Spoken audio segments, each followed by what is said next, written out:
Querido amigo, muy buenos días. Te quiero invitar a una nueva experiencia.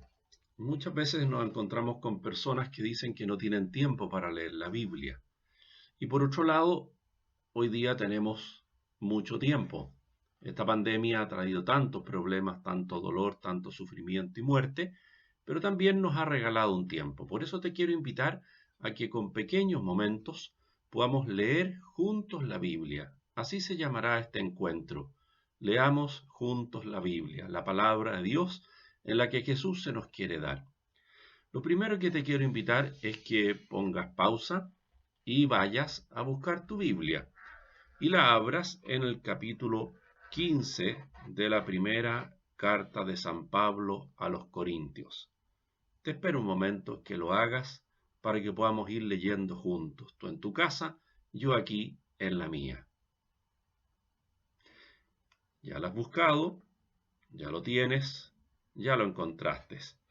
Vamos a leer este capítulo y así iniciaremos este camino juntos. Vamos a ir leyendo, vamos a ir remarcando algunas palabras y vamos a ir profundizando, porque Jesús mismo nos enseñó que sus palabras son espíritu y son vida, que serán verdaderos discípulos los que guardan la palabra como lo hizo María Santísima. Por eso ahora ya con la Biblia en la mano, si quieres con un papel y un lápiz también, vamos a invocar a nuestra Madre la Virgen para que nos ayude en este camino. Digamos juntos: Dios te salve María, llena eres de gracias, el Señor es contigo, bendita eres entre todas las mujeres y bendito es el fruto de tu vientre Jesús. Santa María, Madre de Dios, ruega por nosotros pecadores, ahora y en la hora de nuestra muerte. Amén.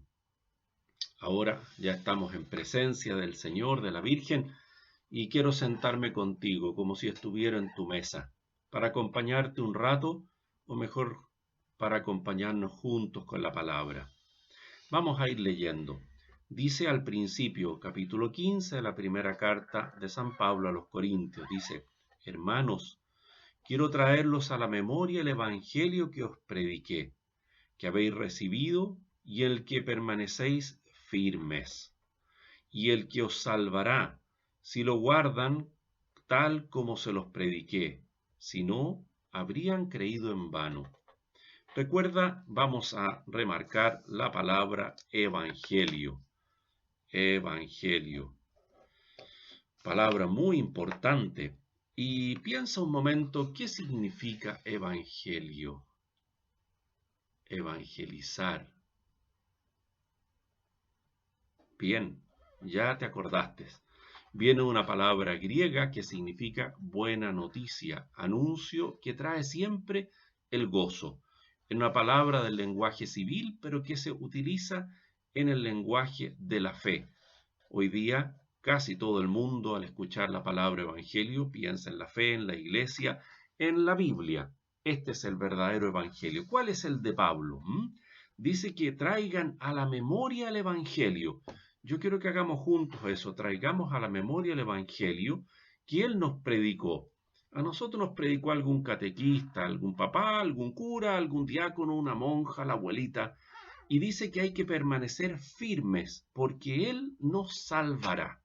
Veamos cuál es el evangelio de San Pablo. Hasta ahora yo sabía que había 4, Mateo, Marcos, Lucas, Juan, pero dice que él tiene un evangelio. Veamos cuál es. En el versículo 3. En primer lugar, les transmití lo que a mi vez recibí, que Cristo murió por nuestros pecados según las Escrituras, que fue sepultado y que resucitó al tercer día según las Escrituras, que se apareció a Cefas y luego a los 12, que después se apareció a más de 500 hermanos a la vez, de los que todavía la mayor parte están vivos, aunque otros ya murieron. Luego se apareció a Santiago, más tarde a todos los apóstoles, y en último término se me apareció también a mí, que soy como un aborto. Palabra muy fuerte ocupa San Pablo para calificarse al mismo. Repasémoslo entonces. En primer lugar, lo primero que les transmití, Por lo tanto, esta noticia debe ser la primera en nuestra catequesis y en nuestra vida espiritual. Lo primero, el querigma, como ese bisturí que entra en el corazón para abrir. Lo primero que les transmití, que Cristo murió por nuestros pecados. La muerte de Cristo, sabemos, como lo hemos celebrado en esta Semana Santa, no es fortuita ni un accidente. Él la quiere para así cumplir la voluntad del Padre. ¿Y por qué? Porque así traerá el perdón de los pecados. ¿Recuerda las palabras de la última cena? Sangre derramada para el perdón de los pecados. Para el pueblo de Israel, el perdón y la sangre estaban siempre unidos. Pero esta es sangre del Hijo de Dios, sangre de Jesús. Por eso alcanza a Dios y nos alcanza también a nosotros y nos pone en comunión con Dios, nos diviniza. Cristo murió por nuestros pecados según las Escrituras, que fue sepultado y que resucitó al tercer día. Tercer día que significa estaba muerto, ciertamente muerto. Cristo padeció también la muerte, se hizo como nosotros también en la muerte, según las Escrituras. Y luego que se apareció a Cefas. Ya vemos en el Evangelio de Pablo la importancia que tiene Pedro, una aparición especial para él. Cefas, la aparición a Cefas. Luego a los 12. Por lo tanto, también estaba allí Pedro. A los 12, pero sí, te saltó a la vista, ¿no? Te saltó a la vista. ¿Qué pasaba? ¿San Pablo no sabía que eran 11? Bien, hay dos partes de esto. Primero, que 12 significa un título, una categoría. Son el nuevo pueblo de Dios, así como las 12 tribus de Israel. Pero también 12 porque sabemos por los Hechos de los Apóstoles que al poco tiempo Pedro sugirió que eligieran a otro para que tomara ubicación no en el lugar de Judas, sino que en el ministerio, en el servicio. Los 12 tienen que ser testigos. ¿Testigos de qué? De toda la vida de Cristo, pero principalmente de la resurrección. Son testigos elegidos.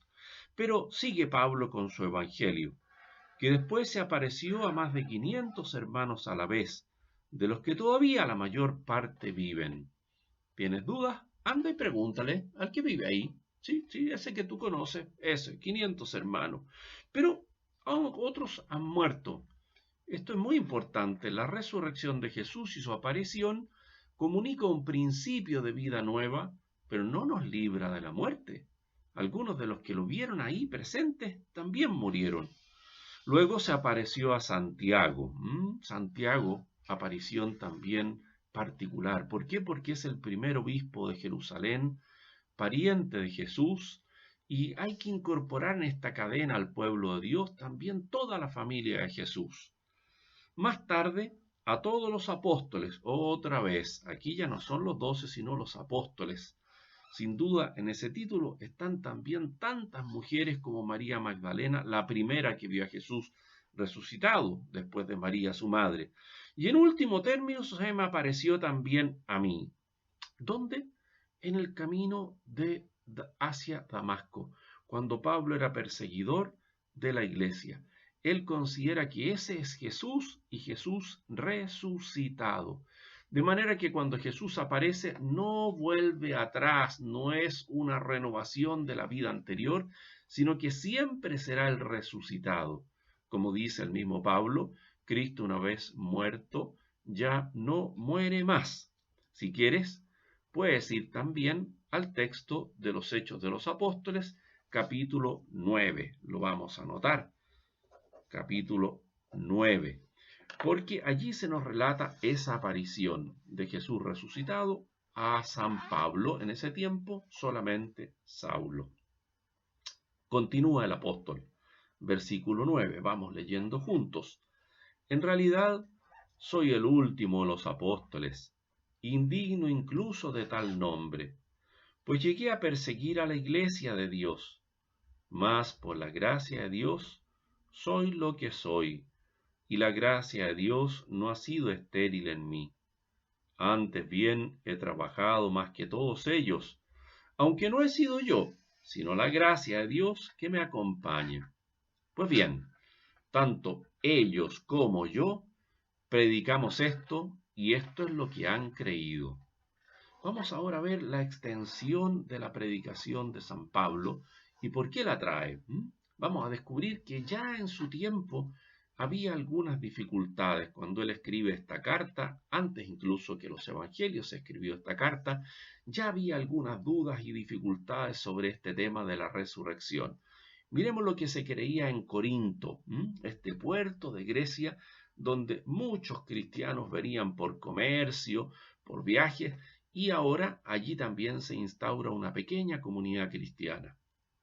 Ahora bien, dice el versículo 12, si predicamos que Cristo ha resucitado de entre los muertos, ¿cómo andan diciendo algunos de ustedes que no hay resurrección de los muertos?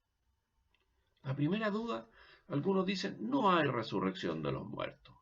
No hay resurrección de los muertos. Y eso sería tremendo.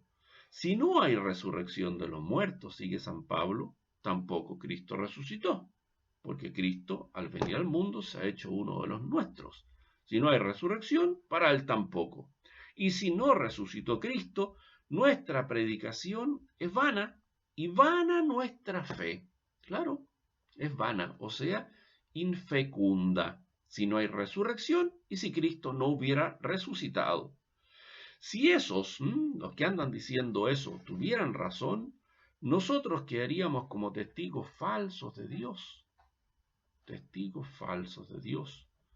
Pues proclamamos que Dios resucitó a Cristo, cuando en realidad no lo habría resucitado, de ser verdad que los muertos no resucitan. ¿Te das cuenta? Sostener que los muertos hoy no resucitan significa vaciar toda nuestra fe. Y si Cristo no resucitó, tu fe es vana. Siguen en los pecados. Cristo ha muerto y resucitado para darnos el perdón. Si no ha resucitado, seguimos en el pecado. Nuestra vida no está restaurada. Por lo tanto, también acabaron para siempre los que murieron creyendo en Cristo. Si nuestra esperanza de Cristo se limita solo a esta vida, somos las personas más dignas de compasión. Pero no, Cristo resucitó entre los muertos como primicia de los que murieron. Porque así como por un hombre vino la muerte, tú sabes quién es. Sí, lo sabes, ciertamente. También por un hombre viene la resurrección de los muertos. Pues del mismo modo que por Adán mueren todos, así también todos vivirán en Cristo.